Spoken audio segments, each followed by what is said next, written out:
आप सभी को नमस्कार। मैं डॉक्टर मनीषा शर्मा लघु सिद्धांत कौमुदी की श्रृंखला में आज से प्रारंभ कर रही हूँ संधि प्रकरण।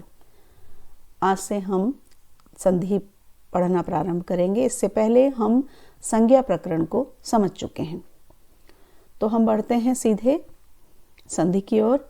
संधि, अब संधि क्या है, संधि किसे कहते हैं? तो सबसे पहले हम इस शब्द को समझ लें। संधि किसे कहते हैं? वर्णम वर्ण संधानम संधि। वर्णों का जो संधान है, वर्णों का जो मेल है, उसको संधि कहते हैं। अर्थात जब दो वर्णों को मिलाया जाता है और उनको मिलाने से कुछ परिवर्तन होता है, कोई नया वर्ण बनता है, कोई नया शब्द बनता है, तो उसे कहा जाता है संधि। ये जो संधि है ये मुख्य रूप से 3 प्रकार की होती है: अच संधि, हल संधि और विसर्ग संधि। अच संधि, तो अच का मतलब हम संज्ञा प्रकरण में माहेश्वर सूत्रों में समझ चुके हैं कि अच का मतलब होता है स्वर। हल संधि, हल का मतलब होता है व्यंजन। तो जब 2 स्वरों में संधि होती है तो उसे अच संधि कहते हैं। जब हल में संधि होती है, व्यंजनों में संधि होती है, तो वह हल संधि कहलाती है। और जब विसर्ग आता है और फिर उसमें कोई परिवर्तन होता है, कोई नया शब्द बनता है, नया वर्ण बनता है, तो उसे कहा जाता है विसर्ग संधि। ये मुख्य रूप से इन तीनों के एक भाग हैं। अब हम सीधे बढ़ रहे हैं अच संधि की ओर, और हम यहाँ पर शब्द को लेकर के संधि को समझेंगे। जो संधि के सूत्र हैं, हम उदाहरण पहले उठाएंगे और फिर उसी तरह से हम उसको समझेंगे। आप लोग अपने कॉपी पेन को लेकर के रखें और साथ साथ में उसमें उतारते जाएं। और एक चीज़ का विशेष रूप से ध्यान रखें कि जब आप अपनी कॉपी में इसको लिखते हैं तो जिस तरह से आपको यहाँ दिखाई दे रहा है उसी तरह से आप उसको लिखें। एक तरफ सूत्र और उसका अर्थ, और दूसरा जो भाग है वो सिद्धि का। आप इसको ऐसा ना करें कि आपकी जो सूत्र की या उसके अर्थ की जो पंक्ति है वो एक सिरे से, कॉपी के एक सिरे से दूसरे सिरे तक जाए। आप उसकी एक सीमा निश्चित कर दें। आपकी कॉपी का जो पूरा पृष्ठ है उसके 3/4 भाग को आप सूत्र और उसके अर्थ को दे दें और 1/4 भाग आप सिद्धि को दे दें। इससे हमें 2 फायदे होते हैं। एक तो ये कि हमें सारे सूत्र अलग अलग से स्पष्ट रूप से दिखाई देते हैं, और दूसरा ये कि हमारी जो सिद्धि हो रही है वो किस तरह से हो रही है वो भी हमें बहुत आसानी से समझ में आ जाती है। तो इस बात का आप विशेष रूप से ध्यान रखें। परीक्षा में भी जब आप इस तरह से करके आएंगे तो जो आपका परीक्षक है, जो एग्जामिनर है, उसको भी जब स्पष्ट रूप से आपका किया हुआ सिद्धि का कार्य दिखाई देगा तो वो तुरंत ही आपको पूरे नंबर वहाँ पर दे देगा। तो आप इस बात का ध्यान रखते हुए अपनी कॉपी में इसके नोट्स को बनाएं। तो हम शुरू करते हैं अच संधि के सबसे पहले भाग से। पहला जो सूत्र है वो है यण संधि का, तो हम प्रारंभ कर रहे हैं यण संधि। और हम सूत्र से नहीं बल्कि शब्द से प्रारंभ कर रहे हैं। तो सबसे पहला शब्द जो आपको दिख रहा है इस ब्लॉक में, सुध्युपास्य है या सुदध्युपास्य। 2 शब्द हैं हमारे पास में, सुधि और उपास्य। इन दोनों से हमको बनाना है, हमको इस तक आना है सुध्युपास्य या सुदध्युपास्य। इनका निर्माण कैसे हुआ, इस प्रक्रिया को हमें यहाँ पर समझना है। सबसे पहला जो सूत्र है वह है परः सन्निकर्षः संहिता। आपको स्मरण ही होगा, संज्ञा प्रकरण में हमने इसे किया है। क्या कहता है ये सूत्र कि वर्णों की अत्यंत समीपता को संहिता कहा जाता है। वहाँ हम बहुत विस्तार से इसको समझ चुके हैं कि जब 2 वर्ण अत्यंत समीप हो, उनमें किसी भी प्रकार का व्यवधान नहीं हो, तो उसे हम संहिता कहते हैं। बस यहाँ केवल ये संज्ञा सूत्र है कि संहिता किसे कहते हैं। क्यों कहा इस सूत्र को वो आगे पता लगेगा। अगले सूत्र पर बढ़ते हैं, इको यणचि। सूत्र से स्पष्ट हो रहा है। देखिए, आपको सूत्रों को रटने की आवश्यकता नहीं होगी यदि आप सूत्रों को अच्छे से समझ लेंगे। 3 प्रत्याहार इसमें से निकलते हुए हमें दिख रहे हैं, इक यण अचि। इक का मतलब, इक को जब हम उठाएंगे अपने माहेश्वर सूत्र में से तो हम बोलना शुरू करेंगे अ ई, तो वहां से हमें मिल जाएगा ई उ री री। आप माहेश्वर सूत्रों को भी सामने रखिए और उसमें से देखते रहिए, और यदि आपको कंठस्थ हो गए हैं आप निकाल सकते हैं, तो इससे अच्छी बात कोई नहीं है। इक दूसरा निकलता है यण, तो ह य व र ट लण, तो ह य व र ल। हलंत वर्ण को छोड़ते जाना है, आपको ध्यान ही है।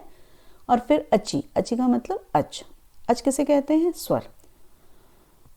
क्या कहना चाहता है वो ये कह रहा है सूत्र कि इक के स्थान पर यण होता है यदि अच परे हो तो, और वह संहिता का विषय हो।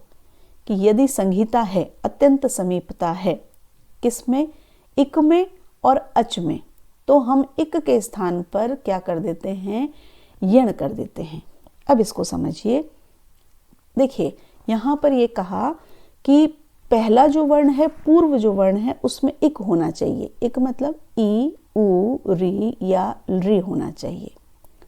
और जो दूसरा वर्ण है, जो सामने वर्ण है, वो अच होना चाहिए, अर्थात स्वर होना चाहिए। कौन सा स्वर होना चाहिए? कोई बाध्यता नहीं है, कोई सा भी स्वर हो, लेकिन स्वर होना चाहिए। यदि पूर्व पद के अंत में इक है, यहाँ पर हमें सुधि में ई दिखाई दे रहा है, और सामने अच है, उपास्य का ऊ दिखाई दे रहा है, वो अच है, तो हमें क्या कर देना है? इक के स्थान पर, अर्थात यहाँ पर जो ई है उसके स्थान पर हमको ऊ कर देना है, उसके स्थान पर हमको यण कर देना है। यण को उठाने के लिए हम करेंगे ह य व र ट। अब ह य व र ट ल ण, यहाँ से जब हम करेंगे तो ह य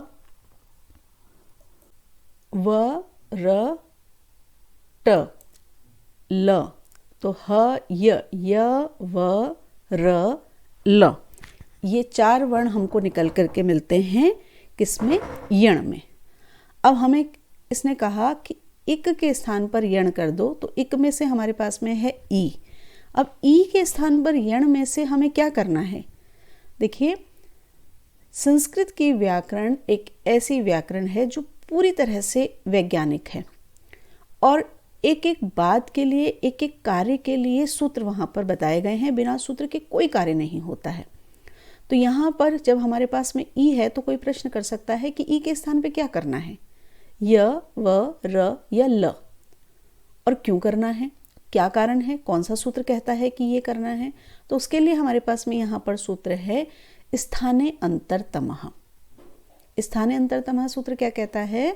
एक स्थानीय के स्थान पर कई आदेशों की प्राप्ति होने पर उनमें जो स्थानीय के सबसे अधिक सदृश हो वह आदेश होता है। पहले तो हम दो शब्दों को समझते हैं, स्थानीय और आदेश। ये दो नए शब्द हैं हमारे लिए। स्थानीय का मतलब क्या है? जिसने उस स्थान को घेर रखा है, जो अभी उस स्थान पर बैठा हुआ है, वह है स्थानीय। और आदेश का मतलब क्या होता है? जो उस स्थानीय के स्थान पर आने वाला है, जो आएगा। जैसे कि यहाँ पर सुधि का जो ई है वो स्थानीय है, क्योंकि वो यहाँ पर बैठा हुआ है, उसका स्थान है ये। और आदेश क्या होगा? यण में से जो भी वर्ण होगा वो आदेश होगा। अब इस सूत्र पर आते हैं। इस सूत्र ने कहा कि जो स्थानीय, अगर कोई एक स्थानीय है, उसके स्थान पे कई आदेश प्राप्त हो रहे हैं, जैसे यहाँ पर हमें ई के स्थान पे य, व, र, ल 4 आदेश प्राप्त हो रहे हैं, तो उनमें से कौन सा करना है? जो उसके सबसे अधिक सदृश होगा, समान होगा।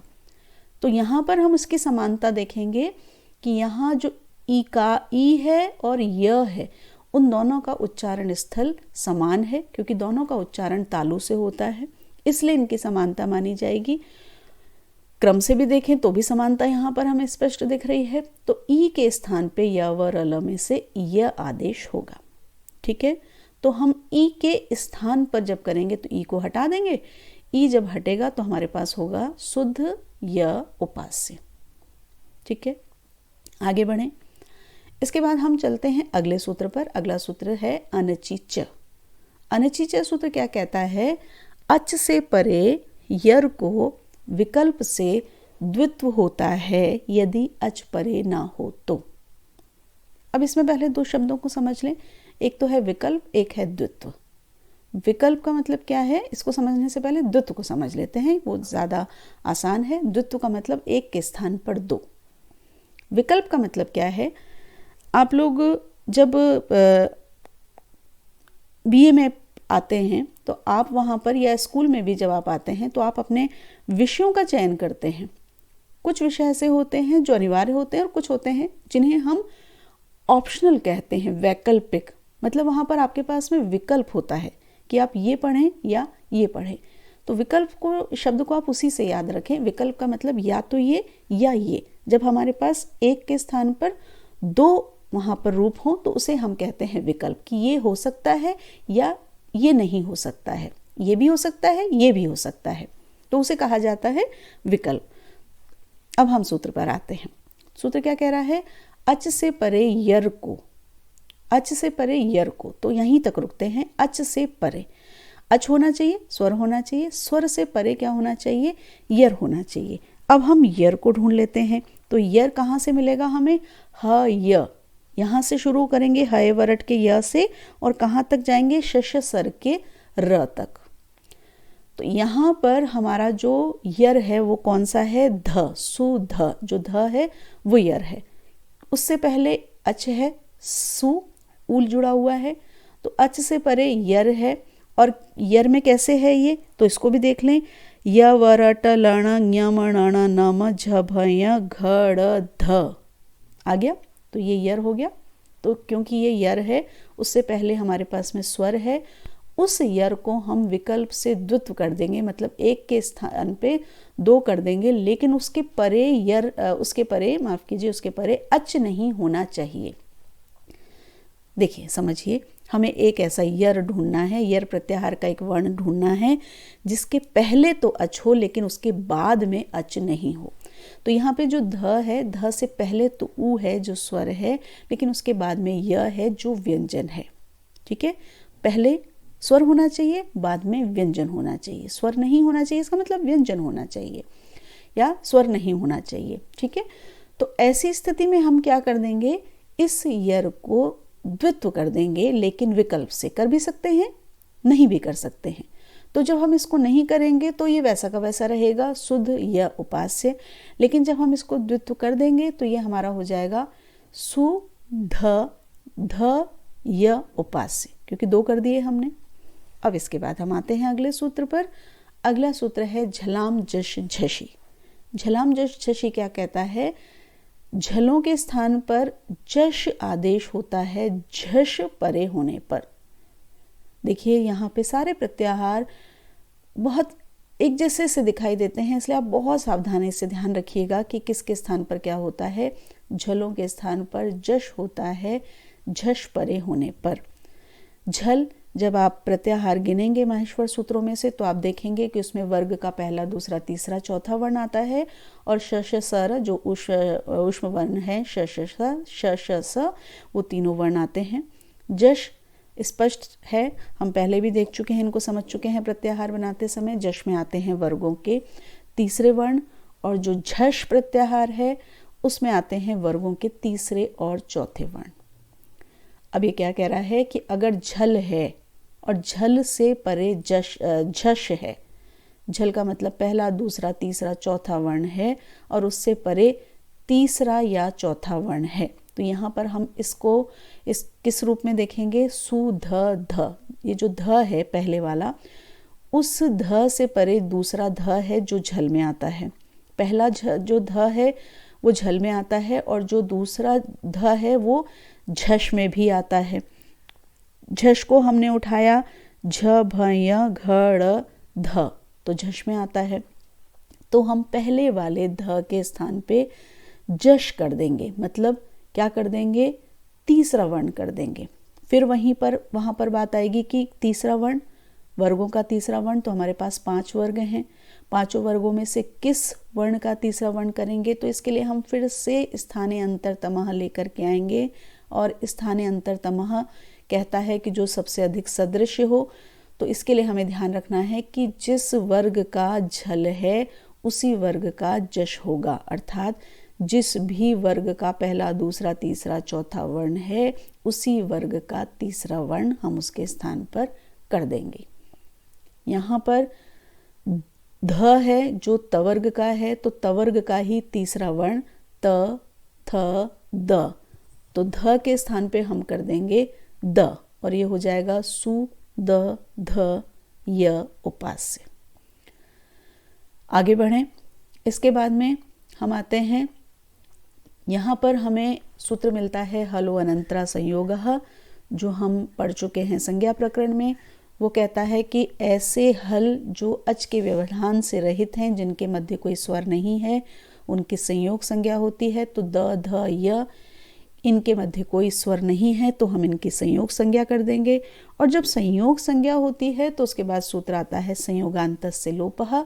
जिनकी संयोग संज्ञा होगी उनके अंतिम वर्ण का लोप हो जाएगा। तो यहाँ पर ये जो य है इसका लोप हो सकता है, लेकिन इसका निषेध होगा किससे? यणः प्रतिषेधो वाच्यः। यणः प्रतिषेधो वाच्य क्या कहता है कि अगर संयोग संज्ञक जो पद है उसका अंतिम वर्ण यण है, य व र ल में से कोई है, तो उसका लोप नहीं होगा।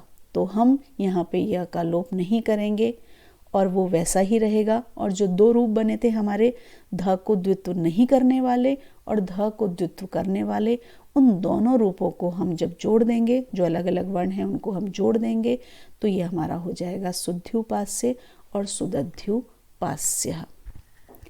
अब यहाँ पर एक प्रश्न आ सकता है आपके मन में कि हमने जो हलो अनंतरा संयोगः लगाया, उससे पहले ही हमारा ये जो शब्द था वो बन रहा था, फिर हमें क्या आवश्यकता थी कि हलो अनंतरा संयोगः लगाया, फिर संयोगान्तस्य लोपः लगाया, फिर यणः प्रतिषेधो वाच्यः किया और फिर हम वहीं के वहीं आए जहाँ इन तीनों सूत्रों से पहले थे।